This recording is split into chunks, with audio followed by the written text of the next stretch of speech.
నేను బేసికల్గా డైట్ గురించి మాట్లాడేటప్పుడు నాకు అలోపతికి ఒక క్లాస్ నడుస్తుంది కదా. నేనైనా మొదటి నుంచి 10 ఏళ్ళ చెప్పింది అంటే సర్జన్లు దేవుళ్ళు లాంటి వాళ్ళు చెబితే అది నాకు ఎప్పుడు తిరిగిన స్ట్రాంగ్ ఒపీనియన్. కానీ అలోపతిలో నేను సర్జరీలు ఇతర ప్రోటోకాల్ స్ట్రాంగ్గా నేను సపోర్ట్ చేస్తాను. కానీ యానోరెక్టల్లో మాత్రం వీళ్ళు మందుల కంటే ఘోరమైన వాళ్ళని నేను చెప్తాను. ఎందుకంటే అతను చేసే చిన్న పొరపాటు యువతలు వీడు సూసైడ్ చేసినట్టు చేస్తుంది. అలాంటప్పుడు ఆ రిస్క్ ఎందుకు తీసుకుంటున్నావు నువ్వు? అక్కడ పోవటం గడ్డపోవటం కాదు ప్రమాణం. వాడు యాన సరిగ్గా ఉంటా తగ్గించాలి లేకపోతే అలా వదిలేయి. కనీసం ఉంటాడు, మామూలుగా ఉంటాడు. నువ్వు స్ప్లింటర్ పీకెత్తే వెంటనే ప్రిస్క్రిప్షన్ రాసే గోఫర్ సూసైడ్ అని. అది అంటే ఈ మధ్య కాలంలో మేము ఎక్కువగా చూస్తున్న కేసులు లేజర్. సో లేజర్లో ఏంటి పరిస్థితి? దాని గురించి అదే నాకు చెప్తాను. అవగాహన లేదు పూర్తిగా. దాని గురించి ఏంటంటే చాలా మంది పేషెంట్స్ అంటే ఈ గూగుల్ సెర్చ్ చేసేసి యూట్యూబ్లు చూసేసి వీడియోలు చూసేసి డాక్టర్ గారు నాకు లేజర్ చేసేయండి ఫిస్ట్ లాక్ అని వస్తూ ఉంటారు. రైట్ అయ్యింది మీరు కూడా red light. So laser treatments we do that. మా దగ్గర అన్నీ ఉన్నాయి, లేటెస్ట్ టెక్నాలజీ ఎక్విప్మెంట్ అంతా ఉంది. కానీ ఫిస్టులాస్లో అది చాలా బ్యాడ్ రిజల్ట్ కలిగిస్తుంది. కాబట్టి మల్టిపుల్ ఓపెనింగ్స్ ఉన్నప్పుడు లేజర్ చేసి ఇప్పుడు లేజర్ అంటే ఏంటి? Light amplification for stimulation of emitted radiation, LASER అంటే ఏంటి? లేజర్తో నువ్వు కట్ చేస్తున్నావు. కత్తితో కోసే విధానమే లేజర్ కూడా కట్ చేస్తుంది. కత్తి కూడా అదే పని చేస్తుంది కదా. So what is the difference between laser and A knife? రెండు ఒకటే, చేసే పని ఒకటే.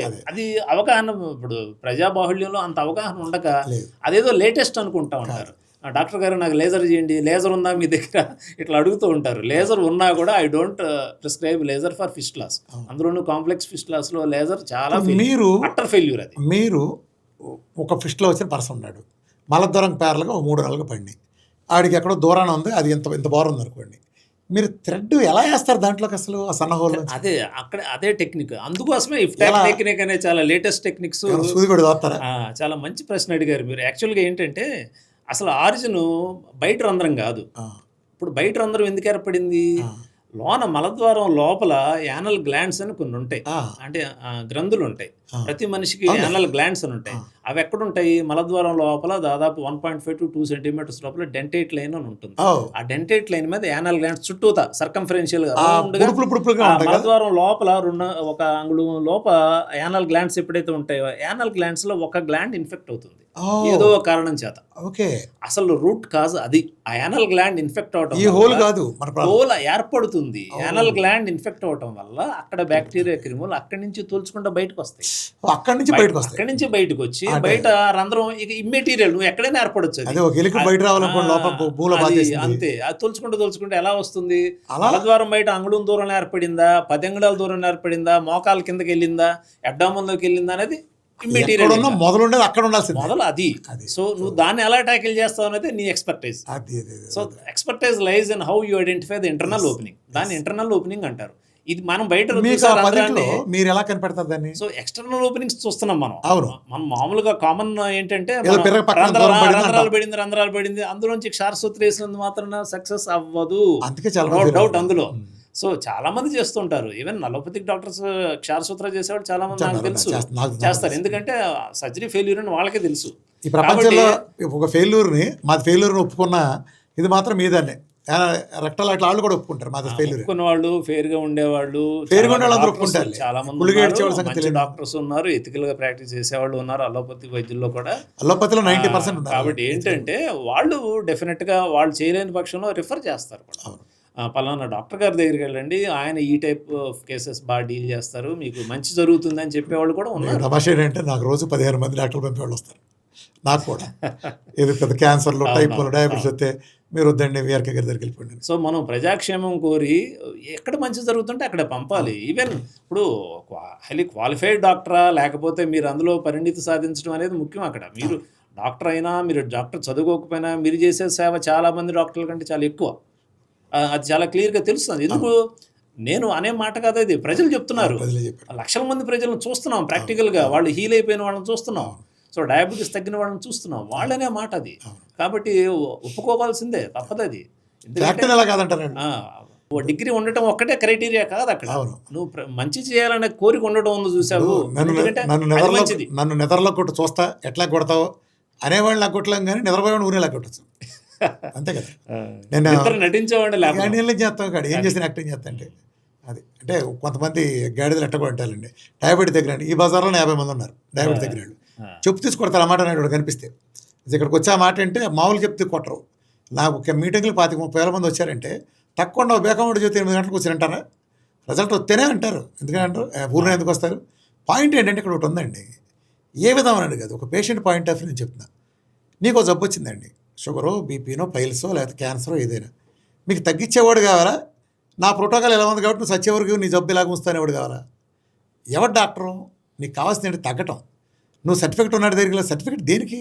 సపోజ్ నన్ను అంటారు నువ్వు చదివావు బేకమని, రేపు ఎంబీబీఎస్ చదివావు అంటారు. నువ్వు ఎంబీబీఎస్ చదివాక మరి జబ్బులు ఎందుకు కట్టిపెట్టావు నా కోసం? నువ్వు తగ్గించేసి ఉంటే నా పని ఏంటి? నువ్వు తగ్గించేసి ఉంటే నాతో అవసరం ఏంటి? నువ్వు తగ్గించలేదు కాబట్టి నేను చేయాల్సి వచ్చింది. అంటే నువ్వు చేయదు కాబట్టి ఎవడో చేయకూడదా? అంటే జబ్బు తగ్గించేవాడు డాక్టర్ అవుతాడా, సచ్చే వరకు మందులు ఇచ్చేవాడు డాక్టర్ అవుతాడా? నాకు చెప్పండి డెఫినేషన్.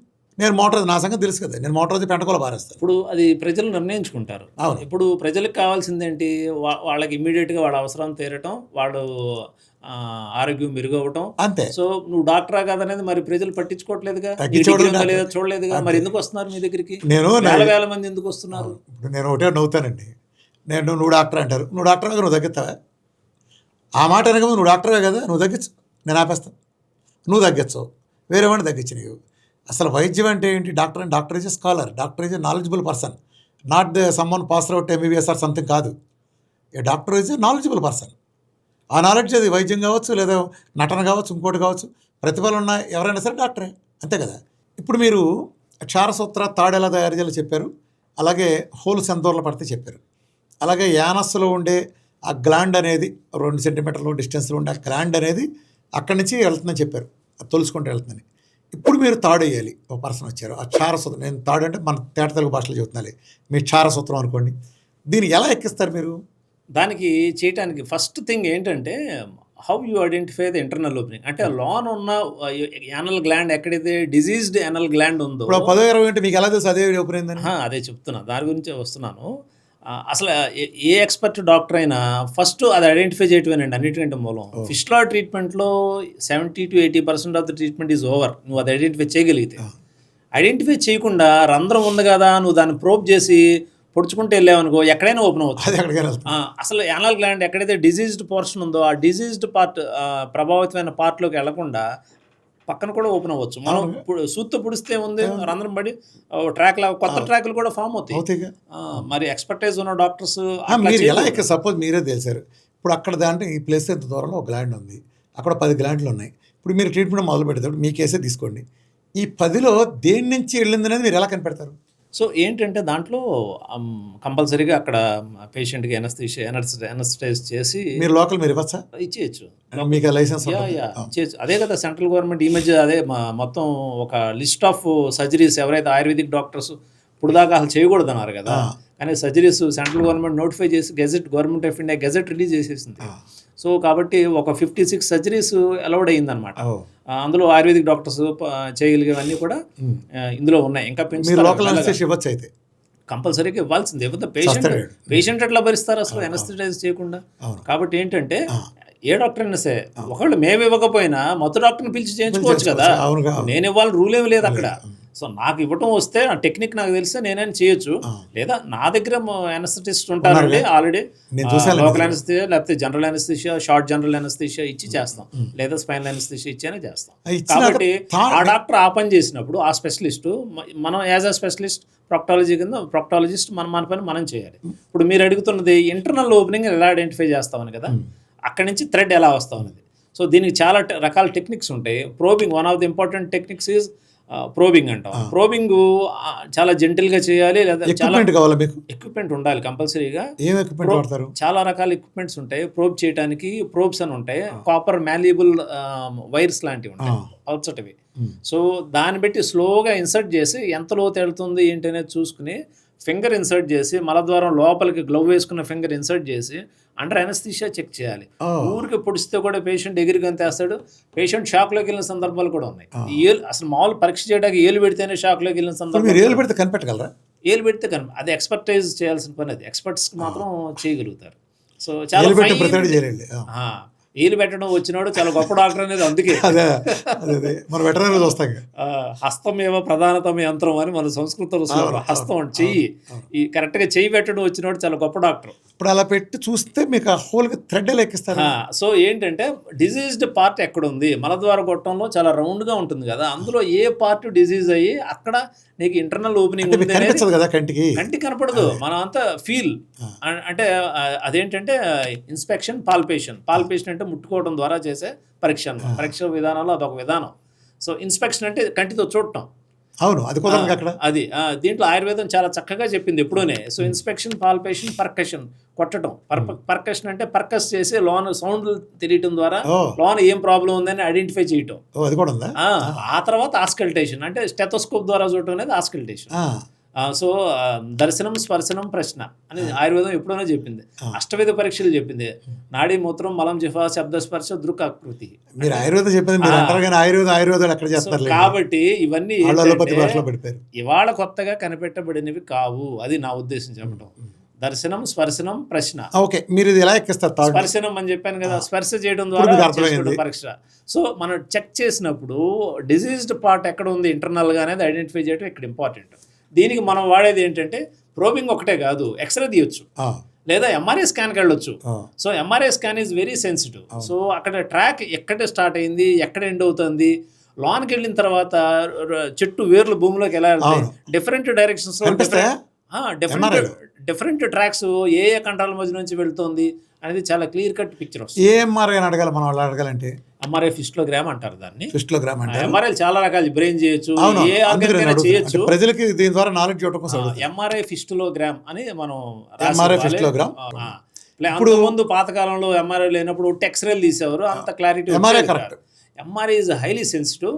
ఎంత కాస్ట్ అవ్వచ్చు ఎంఆర్ఐకి మీకు? ఎంఆర్ఐకి ఇప్పుడు మార్కెట్లో సుమారుగా 6 నుంచి 7,000 దాకా ఛార్జ్ చేస్తున్నారు బయట. It depends. నేను అడిగేది డయాగ్నోస్టిక్ సెంటర్ ప్రజలకు అవగాహన ఉంటే దాన్ని బట్టి సుమారుగా అంత తీసుకుంటా ఉంటారు. అంటే మిమ్మల్ని కలవాలనుకోండి, ముందే చేయించుకెళ్తే మరీ మంచిదిగా. చేయకూడదు అట్లా. అసలు ఎంఆర్ఐ అవసరం లేకపోతే ఓకే, పేషెంట్ అంత పెట్టించాలి. 6,000-7,000 ఎంత ఖర్చు పెట్టి సీరియస్గా ఉండాలి. కాబట్టి ఏంటంటే డాక్టర్ చెప్పాలి అది. సో అది కూడా డాక్టర్, నేనైతే అత్యవసరం అయితేనే ఎంఆర్ఐ రాస్తాను. I depend more on my skill and more on my knowledge. So A doctor అయినా అట్లాగే ఉండాలి. బాగా అత్యవసరం అయితేనే పరీక్షలు రాయాలి. అన్నెసరీ రాసి పేషెంట్ ట్యాక్స్ చేయకూడదు. అంటే నా ఉద్దేశం అది. నేను పాటించే విలువలు అవన్నమాట. బాగా అత్యవసరం అయితే ఎంఆర్ఐ రాస్తాను. పూర్ పేషెంట్ ఉంటారండి, ఇప్పుడు రిక్షా దొక్కేవాళ్ళు వస్తారండి, పేషెంట్ కాదా, కారులో తిరిగేవాడు వస్తాడు, విమానాల్లో తిరిగేవాడు వస్తాడు, రిక్షా దొక్కేవాడు వస్తాడు, అందరికీ ఒకే ప్రాబ్లం ఉంది. ఎలా డీల్ చేయాలి? వాడు పేషెంట్, వాడు మందులు కొనుక్కోవడానికి ₹10 బిళ్ళ కొనుక్కోవడానికి డబ్బులు ఉండవు. సో మరి నువ్వు పో గవర్నమెంట్ హాస్పిటల్ కానీ తోలేలేం.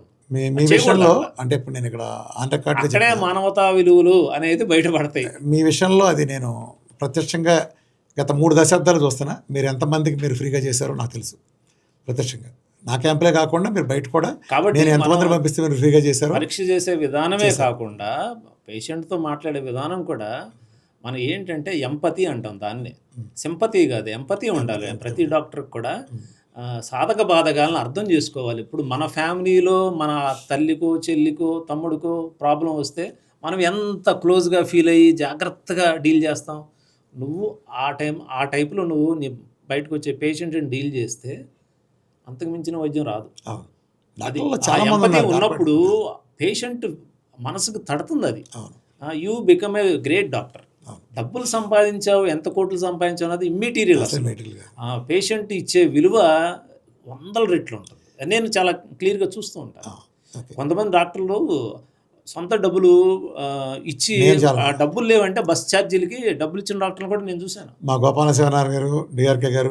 కాబట్టి డాక్టర్లో చాలా మంచి మానవతా విలువలు ఉన్నాడు, సేవాభావం ఉండాలి. డాక్టర్ చదవాలనుకున్న వాళ్ళు కమర్షియల్ యాటిట్యూడ్ ఉంటే సరే, డబ్బులు అయితే వస్తాయి ఆటోమేటిక్గా. కానీ ఎప్పుడైతే నీకు సేవాభావం ఉంటుందో you become a bright star, no doubt అందులో. ఇప్పుడు మీరు ఎలాగైతే సేవ చేస్తున్నారో ఆ పైసా ఆశించకుండా, సో సేవ చేయాలి జనాలకి, ఈ మోసాలని, బయట జరిగే మోసాలను అరికట్టాలని ఎలా మీ ప్రయత్నం జరుగుతుందో మేము చూస్తున్నాం. పేషెంట్స్ ఎన్ని 100 మంది మీ వస్తూ ఉంటారు.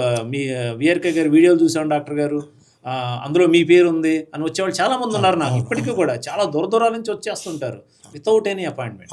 మామూలుగా అపాయింట్మెంట్ తీసుకునండి అని చెప్తాను తెలిసి మీ దగ్గర రాష్ట్ర వ్యాప్తంగా 2 రాష్ట్రాల వాళ్ళు నుంచి, చెప్తూ ఇతర ఉంటారు రాష్ట్రాల నుంచి మీరు వస్తారు. చేస్తున్న సేవలు చెప్తూ ఉంటారు. I feel very very happy. అది ఎందుకంటే అది సేవ అంటే అది ఇది అట్లా ఉండాలి. మన సంతృప్తి కోసం చేయాలండి, వేరే వాడు ఎవడు మిగిలించడం కాదు. డబ్బులు మనీ విల్ ఫాలో డెఫినెట్గా. మనం పాకలాడక్కర్లేదు, మనీయే మనం ఎత్తుకుంటా వస్తుంది, సరిపోతుందండి.